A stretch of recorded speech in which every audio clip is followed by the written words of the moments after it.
do this shit with my eyes closed, nigga. Behind my back, hands tied, upside down, apple in my mouth, in a fish tank, I can still roll this L, and quicker and nicer than you. And that's why they call me RoLoS Roll 'em Up. Bitch. Nitro. Back in 1999, a nigga felt alive. Back in 1999, a nigga was just 5. I said back in 1999, I ganged up with the Hive. After 1999, I stepped into my prime. Listen, yo, after 2005, you shouldn't be surprised. Serving dimes and crafting rhymes, I knew I was gonna be that guy. In this project, I'm trying to get a little bit more non-introspective as opposed to my other projects. Like, I just feel like all I've been doing in most of my music is talking about kind of what I go through, which is cool and all, but I want to make music that relates more to people as a whole, you know, stuff you can listen to when you're partying, when you're chilling, stuff that can be relatable to anybody, you know. So I stopped, like, for instance, using names of specific people, things like that, you know, so anyone can really pick up the songs and just drop it in and listen to it.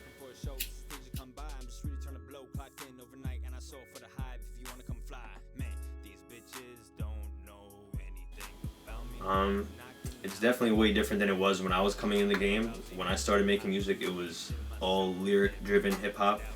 But nowadays, it's a lot more melodic, and it's not bad. I think a lot of the older generation or the old heads, so to speak, they don't get it. But here's my take on it. If you're not going lyrical in the songs, then you best have a sound that when it hits my ears, it makes me feel something.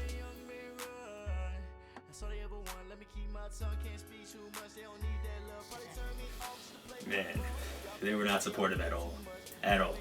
I mean, I come from a foreign background. They wanted to see me do the traditional, go to college route, and you know, that just, it's not for me at all. And if you know me, that's just absurd to think. So they weren't supporting it at all. But what was cool was that after enough time, once I started building a buzz and a name for myself, they couldn't really run away from it because they own a business, and so I know a lot of people that will go there, and they'll just start finding them and, you know, telling them like, yo, did you hear RoLoS' new song? Like, you know, shit's fire, or whatever the deal is. And then they kind of realize, like, you know, maybe he's onto something. And then just over time, more achievements as I'm moving up the rankings, and, you know, they're now starting to be like, okay, well, we wish you the best of luck, even though we don't really get it.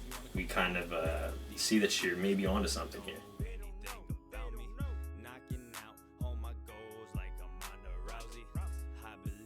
So the only deal that I really would want to sign is a partnership deal. And that basically means 50-50. So basically, I own my rights, my masters, my publishing, and it's all my own ideas, and then the label basically would just fund it. That would basically be the contract that I want to sign. Because it doesn't matter even if it's $3, $4, $5+ million for a contract. If the terms are shit, you're not going to be happy, because then they're going to own everything that you do, and that $3-4 million, whatever it is, it doesn't actually equate to $3 or $4 million, because the taxes that come out and then all of the fees that you got to pay back to the label. So $3-4 million might really be like $900,000 over 4 or 5 years. So not that that's bad, but that's way far off from what you're thinking you're doing. So I'm fishy about things like that. I would really rather stay independent and grow that way, but at some point I think it's imperative that every artist gets the backing from a label. Because there's simply just so much you could do by yourself before you need the assistance of a label, I feel. Yeah.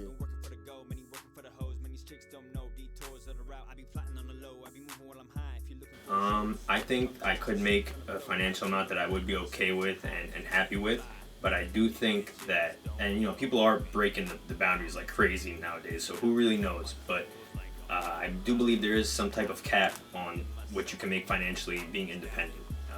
I mean, granted, you keep way more, but you get to a point where, like I said, you're going to need the label to throw those big budgets behind you for things that you want to do, and necessarily maybe you can't afford that out of your own pocket. And, you know, they just have services and sources by several people that, you know, you just can't do by yourself. Yeah. I mean, that's what I was saying, is like, it's tricky because people are breaking boundaries all the time. Like, I look at someone like Russ or like 21 Savage, like, or Nipsey Hussle, how they came up independently building their buzz that huge. But even then, a lot of those guys, you know, they probably still signed some type of contract on a smaller scale, just not to a major label. But I mean, really, it seems like anything is achievable today. I mean, people are breaking records left and right. We're in that era. Yeah.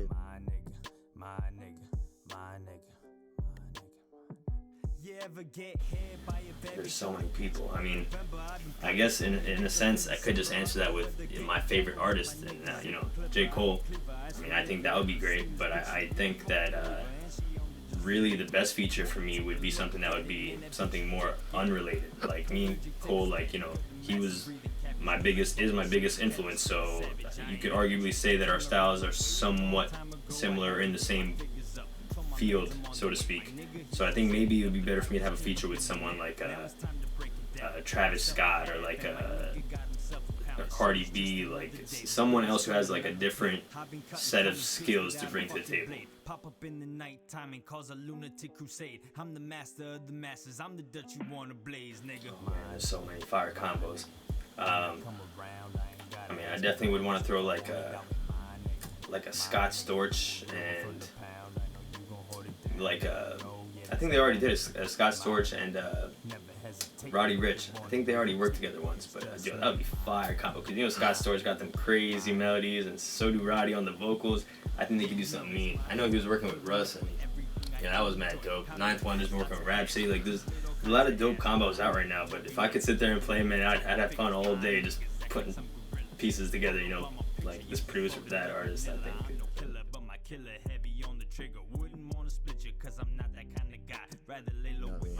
I'd probably say Take Keith, honestly.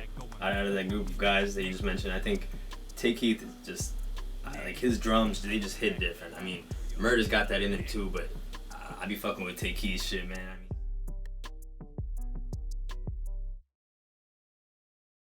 honestly, it was artists in my city. It was on a local scale, and then from there I adapted to a bigger scale.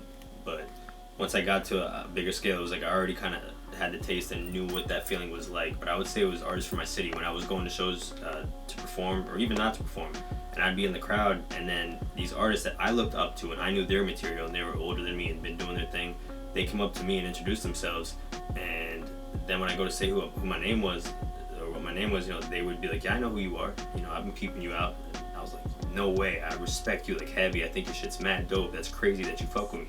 So it was artists in my city.